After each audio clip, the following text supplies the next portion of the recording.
In a very strange case, two men convicted of murder after pet parrot testifies against them.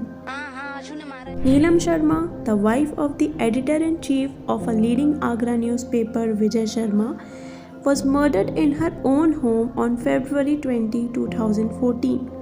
Following the murder, her home was robbed, but the police found no leads until Vijay Sharma's pet parrot began screaming the name of Sharma's nephew. Vijay Sharma became suspicious after hearing the parrot's cries and requested the police to question the nephew.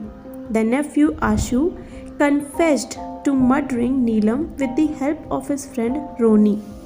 Today, 9 years after the murder, Special Judge Mohammad Rashid sentenced both the accused Ashu and Roni to life imprisonment and imposed a fine of Rs 72,000 based on Ashu's confession and subsequent evidence. Vidita Sharma, the victim's daughter, told media that her father also gave Ashu Rs 80,000 to pursue an MBA degree.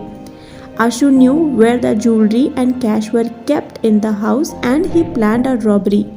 He stabbed the pet dog 9 times with a knife and Neelam 14 times, indicating that his only intention was to kill and loot. The parrot was mentioned throughout the case but was not produced as evidence because Evidence Act make no such provision.